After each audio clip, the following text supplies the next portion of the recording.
Hi, it's Maddie the Empty Nest Scrapper. Thanks for stopping by. I'm so glad you took the time to take a look at my video. Today I'm going to talk just a little bit about stamp storage. So if you are a crafter and you've been looking at organization videos, you have probably seen Jennifer McGuire's method of stamp storage, and this is really a variation of that. I just changed a little bit to accommodate me, and if this is a method that you would like to try, I'm sure you can make it work for you too. So the additional piece that I have here in front of me to show you is my catalog. So it's not quite a swatch book, but it is my stamp book. I'm going to move my stamps away for just a minute and let you take a look. So one of the things that I generally do is try to utilize some low-cost options for any of my organization. Sometimes it works great and sometimes not so much. And I'm going to say this one is not so much. I'm going to have to replace this Dollar Tree binder that I use to keep the examples of all my stamps in. So this is my organization binder for my stamp collection. I'm going to swing it around just a little bit so you can see how it's organized. So if you are able to take a look at this, these are the sections that I have in my binder. And everything that I organize, or most things that I organize in my craft room, are by category. Some people find that it's more useful for them to categorize things by company. And if that's the way you think, if that works for you, of course you should do that. For me, I use my stamps for specific categories when I'm making a scrapbook or even a card. And I use this little catalog rather than flipping through all of these stamps that I have where they're stored. And it's so much easier for me to just flip through and see, is there a sentiment that I didn't realize is attached to a whole stamp little set that I didn't realize was there? And I can take my time. Let's not have you look at it upside down. I can take my time and flip through and see if there's something that will work for my scrapbook page or my card or in my art journal, whatever I'm working on. So this is the sentiment section. And you can see that you can easily read everything. I stamp it all in one sheet in my stamp positioner, and there are all of the sentiment only stamps in here, and sometimes they don't stamp out perfectly, and that's okay. Sort of gives me an idea of which stamps are a little better made as well. So here are some sentiments. And then the next section is critters, and you can see I've got the whole page of critters on there. Next is the, looks like I left some extra sheets to, this has to be put back in its page protector. So this one is the travel section. I put an example of all the stamps that are cameras.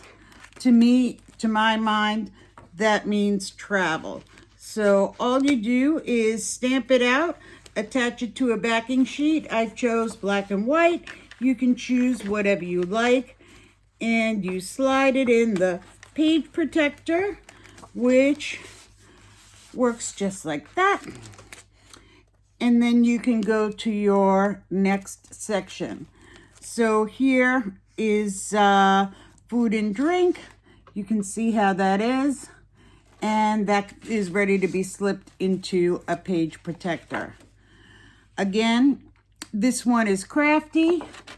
You stamp out, I stamped out the whole sheet, and it's ready to go into a page protector.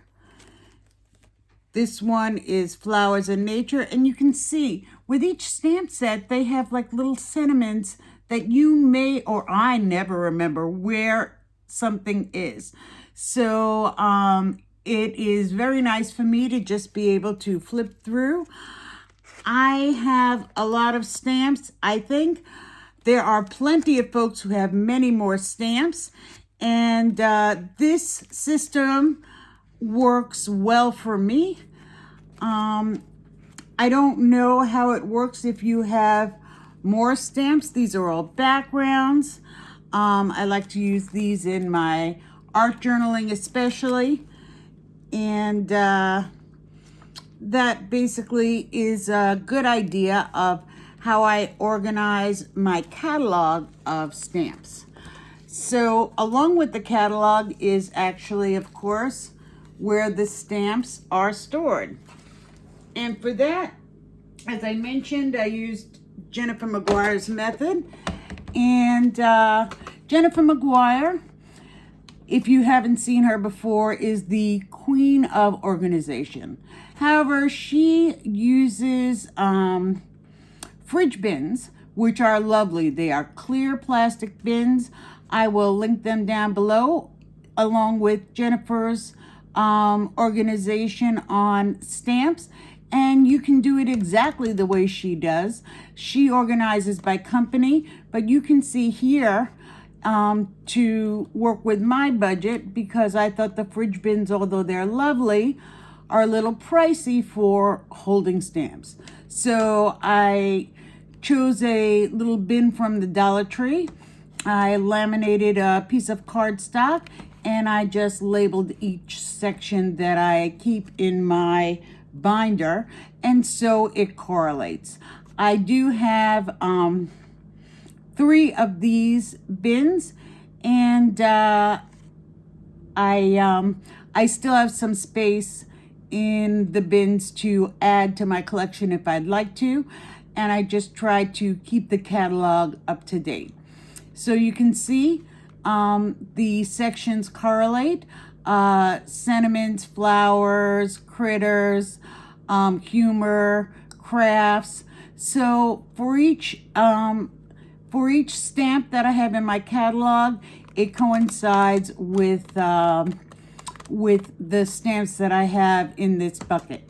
And I'll take one out and show it to you. It's in an Avery Elle.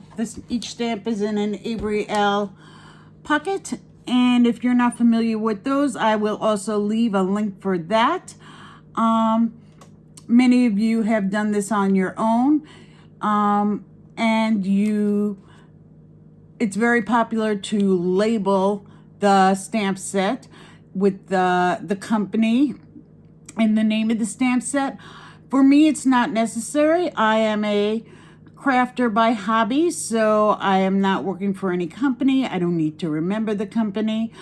And I can see what the stamp is because of the cardstock backing. So I just cut the cardstock to size for the Avery Elle pockets. There are plenty of pockets. Feel free to use whichever pockets you find that fit into your budget and you think will work for you.